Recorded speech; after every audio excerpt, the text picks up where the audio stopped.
اول حاجه طبعا هتيجي في دماغك، هل الواحد ممكن يقدر يقرا 50 كتاب في السنه؟ طبعا يا باشا تقدر، يعني جدا، بسهوله موت موت موت موت. طبعا انت يعني مش متوقع اللي انا بقوله ده، بس خليني في الاول اشرح لك هو ليه المفروض الناس تقعد تقرا كتب. وانا هنا بتكلم عن الكتب اللي هي بتفيدك، مش الروايات والحاجات دي كلها. طبعا ممكن تقرا الروايات، بس انا ال 50 كتاب اللي قريتهم دول ما كانش فيهم ولا روايه. الكتب يا باشمهندس ويا باشمهندسه المفروض ان هي بتديك الخبره والمعرفه اللي انت عايزها في المجال اللي انت عايزه او في كذا مجال. انا من النوع اللي بحب جدا النظريه اللي بتقول اعرف كل شيء عن شيء واعرف شيء عن كل شيء. يعني بكون متخصص في مجال معين وعارف فيه قوي قوي قوي قوي، وليكن مثلا التسويق الالكتروني، تقدر تشوف فيديو من هنا. ولكن انا بحب برضو اعرف حاجات مجالات كتير جدا جدا، فاروح اقرا عنهم. مش لازم اقعد اقرا الكتب كلها عنها واتخصص فيها، لكن اكون عارف لو حد فتح معايا الموضوع اعرف هو بيتكلم عن ايه، عن الاقتصاد، عن مش عارف يعني ايه، واقدر امشي معاه في نفس الموضوع عشان اكون مثقف. الفكره هنا ان انا اكون مثقف عشان نفسي، مش عشان بقى اللي هو باين ان انا جامد موت ولهوي فيلسوف زماني والكلام ده كله. لا لا لا، طز في الناس كلها. اهم حاجه انا اكون فاهم ومدرك اللي بيحصل حواليا في العالم. الحاجه اللي بعد كده ان هو تخيل معايا ان انت مثلا مهتم بمجال الاقتصاد زي ما قلنا، فعندك مثلا 20 واحد في مجال الاقتصاد هم اللي اثروا في مجال الاقتصاد في العالم كله. ال20 دول منهم 10 عملوا كتب بالتاكيد بيشرحوا فيهم خبراتهم طول ال40 وال30 وال50 سنه اللي فاتوا في كتاب. فانت تخيل كده تقعد تقرا كتاب معين مثلا ده عن السيلز، سيل اور بي سولد. تخيل كده الراجل ده مثلا جراند كاردون ده، ما اعرفش انتوا عارفينه ولا لا، بس هو يوتيوبر مشهور وكده، وهو راجل بتاع بيع وعقارات ومش عارف ايه وبتاع. الراجل ده شوف بقاله 30 40 سنه عنده خبره في المجال ده، راح عمل لك كتاب وبيحط لك فيه خبرته كلها في الكتاب. فليه انا ما اروحش اشتري الكتاب ده ايا كان سعره ايه، واروح اقعد اقرا الكتاب عشان اتعلم من الراجل ده، اخد الحلو اللي فيه واسيب الوحش. عشان كده الصراحه انا بحب اقرا عشان اقعد اثقف نفسي واخد الخبره اللي انا عايزها من المجال. طب انت مثلا انت عادي، انت ليه ما بتحبش تقرا؟ هتقول لي مثلا يا معتز انا ما بحبش اقرا من وانا صغير عشان انت ما جربتش تقرا كتب بتحبها. عارف انت الكتب اللي هي بتقعد تلمسك كده من جوه دي، انت ما قريتهاش. وطبعا في ناس بتتجنن اول ما اجيب سيره كتب عن التنميه البشريه وتطوير الذات والماركتنج والسيلز والكلام ده كله، يقعد يقول لك يا لهوي لا لا انا احب اقرا جدا لروايه مش عارف الفيل الازرق ومش عارف ايه وايه. الروايات حلوه ماشي، ما قلناش حاجه، بس اكيد اكيد اكيد مش هتكون في حلاوه وهتفيدك اكتر من الكتب اللي زي كده. هو المشكله ان عقلنا ده بيحب منطقه الراحه. تفضل قاعد كده يا باشا اقعد اقرا الروايه واشوف البطل عمل ايه وضربها بالسكينه، وكمان اروح اخش الفيلم بعد ما ينزل وبتاع، لكن ما يحبش خالص يخرج بره الكومفورت زون ويروح يثقف نفسه ويتطور عشان يبقى في الحياه حاجه كويسه قدام ان شاء الله. التركه هنا ان انت لسه ما لقيتش الكتاب الكويس اللي يشدك، اللي يخليك تحب القرايه. وخلي بالك انا عندي تركايه برضو، لو انت مش بتحب القرايه عندي تركايه او تركتين كمان، كمل معايا الفيديو حتى لو مش بتحب تقرا. ماشي، اول حاجه انا ممكن اخلص الكتاب في قد ايه؟ انا ممكن اخلص الكتاب في 3 ايام، ممكن اخلص كتاب في شهر، على حسب الكتاب انا متشد له قد ايه. لو انا في كتاب قريته في الاول كده خطفني وشدني، انا ممكن اقعد اخلصه في 3 ايام. يعني انا ممكن اقعد اقرا بال4 ساعات في اليوم، ساعتين الصبح وساعتين بالليل، عشان انا عندي وقت فاضي اقدر اعمل كده. انا عارف انت ممكن تكونش عندك الوقت الفاضي ده، بس حاول تحط لنفسك كده ايه، نص ساعه في اليوم. ومش لازم تحط تارجت اللي انت تقرا 50 كتاب في السنه والكلام ده كله، لا، ده عشان انا بقالي كتير بقرا.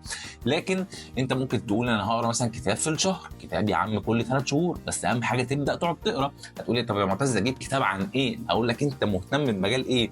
معظم اللي بيتفرج عليا ممكن يكون مهتم بمجال الديجيتال ماركتنج والماركتنج عامه او التطوير الذاتي. روح شوف ايه الكتب الكويسه قوي في الموضوع ده وروح اشتريها. انا عملت فيديو ملخص ال 50 كتاب دول كلهم، طبعا مش كلهم حلوين، عملت فيديو اهم 11 كتاب قريتهم، ممكن تروح تشوفه من الحته الاي اللي هيظهر لك هنا، وانت تروح تشوف الفيديو ده بيتكلم عن ايه، وتشوف انا مثلا ذاكر كتب عن الماركتنج، فتاخد تشوف ايه ده، الله الكتب دي حلوه، انا هروح اجيبها وابتدي اقراها. السؤال التاني اللي هيجي في دماغك هو انا معتز اقرا بالانجليزي ولا بالعربي؟ اقرا باللي انت عايز تقراه، بس اهم حاجه والله اللي انت صدقني لازم تتعلم انجليزي. وكمان القرايه خلي بالك هتزود لك اللي انت تتعلم انجليزي اسهل واسرع، فاعتبرها ان انت كده بتطور لغتك الانجليزيه في الموضوع. طب يا معتز انا بحب الطبخ، ايه هو الكتب اللي تنفعني في الطبخ؟ انا كمعتز ما اعرفش، بس جوجل يعرف، تشات جي بي تي يعرف. حضرتك هتخش على جوجل تكتب بيست بوكس فور كوكينج مثلا او افضل كتب للطبخ، هيجيب لك ايه هي الكتب المفضله والكويسه للطبخ او الكوكينج او ايا كان. بيست بوكس فور المجال اللي انت عايزه، حط بعديها فور دي او افضل كتب لكذا، وحط يا باشا في جوجل هيطلع لك كتب. هتروح تشتريها منين؟ عندك ممكن تشتريها من سوق الازبكيه، ممكن تشتريها من على جوجل PDF. ولو انت عايز نسخه كويسه من الكتاب ممكن تروح تشتريه من الموقع اللي انا بشتري منه، هسيبه لك تحت في صندوق الوصف، اسمه بنترادو او حاجه كده يعني. ده انا بشتري منه، موجود بيوصل في مصر كلها على ما اظن. روح يا باشا اشتري منه، كتاب غالي شويه بس طبعته نظيفه، والكتاب كده شياكه يحببك في الكتاب. طب يا معتز انا ما بحبش القرايه او الكتب بيبقى تقيله عليا ومش عارف ايه والكلام ده كله، ممكن اقرا ملخصات او اسمع ملخصات الكتاب؟ بص الملخصات اكيد هتبقى احسن من مفيش ان انت ما تقراش خالص، ولكن ما تعتمدش عليها على طول، عشان الملخصات دي بتبقى عامله، شفت انت الفيديوهات اللي على التيك توك اللي هو تقعد تقلب كده وخلاص، تقعد تتفرج على 100 فيديو في 5 دقايق، نفس الكلام. الملخصات مش بتخلي المعلومه تثبت عندك اكتر. وكمان لو عايزين تعرفوا انا ازاي ممكن اقرا 50 كتاب وافضل فاكر كل المعلومات، ممكن تكتبوا لي تحت في التعليقات ازاي بتفتكر اللي قريته. ممكن نعمل فيديو عن الموضوع ده. انت كده هتجيب كتاب وتقعد تقراه، تقول لي طب يا معتز ما بحبش اقرا، اقول لك شوف ملخصات. تقول لي يا معتز لو ما لقيتش ملخصات على اليوتيوب كويسه ومش لما كل حاجه، فساعتها ممكن تروح بقى بالحته اللي انا بلجأ لها في لو عايز اقرا كتاب او عايز اعرف اوفر فيو كده، نبذه عن الكتاب حلو ولا لا. فممكن اعمل في ابلكيشن اسمه بلينكست، لا هو مش سبونسر ولا اعلان ليه ولا اي حاجه طبعا يعني، بلينكست دي شركه كبيره قوي في امريكا يعني، بس ايا كان دي بيعملوا ملخصات للكتب. انا على ما اظن برضو في حاجه عربيه اسمها اخضر، بس انا ما اعرفهاش او ما حملتهاش فمش عارف يعني، ممكن تجربها وتقول لي. بس بلينكست هو بيخلي لك كل الكتب اللي باللغه الاجنبيه للاسف بيلخصها لك في مقال، ممكن تقعد تقرا مقال كده، او تقدر تقعد تسمع ملخص الكتاب بصوت واحد عادي بيقعد يقرا الملخص بتاع الكتاب في نص ساعه، ثلث ساعه، ربع ساعه، على حسب حجم الكتاب وعلى حسب فكره الكتاب. هو باشتراك سنوي، او ما اعرفش برضه في شهر، بس انا مشترك مش عارف سنوي ب $100 ولا حاجه يعني، ممكن يكون رقم كبير، بس انا ده بيفيدني الصراحه يعني، فهصرف فلوس على الحاجات اللي بتفيدني. تقول لي يا معتز معيش فلوس واللغه الانجليزيه بايظه ومش عايز اسمع ملخصات على اليوتيوب، اعمل ايه؟ هقول لك حضرتك دلوقتي بقى عندك شات GPT وجيميناي بتاع جوجل وكلاود. بص ممكن تخش على اي حاجه من الحاجات دي كلها وتكتب ممكن تلخص لي كتاب سيكولوجيه المال، ذا سايكولوجي اوف ماني مثلا، انا لسه برضه ملخصه في الفيديو ده ممكن تروح تشوفه بس، وهو هيكتب لك ملخص وتقعد تقراه. شوف لو عجبك وعايز ايه ده الله انا اتشدت له، روح هات الكتاب، والله العظيم مش هتخسر حاجه. صدقني الفلوس اللي بتصرف على تطوير نفسك دي عمرها ما هتخسرك، وعمرك ما هتخسر الفلوس دي، بالعكس انت هتاخدها امتى؟ بعد سنه، سنتين، 3، زي كانك انت كده بتاخد كورس بيزود مهاراتك وبيطور السكيلز اللي عندك، بحيث ان انت تروح للشغلانه فتاخد مرتب، فساعتها تكون جبت ثمن الكورس. بس السؤال الاخير هنا، هل تقدر تقرا 50 كتاب في السنه؟ تقدر تقرا 200 كتاب في السنه؟ تقدر تقرا 300 كتاب في السنه؟ تقدر تقرا كل حاجه؟ والله العظيم احنا كبني ادمين كمصريين بالذات او عرب عندنا كده اللي هو الويل باور، اللي هو الاراده اللي احنا نقدر نعمل كل حاجه، بس لو بنحب الحاجه دي.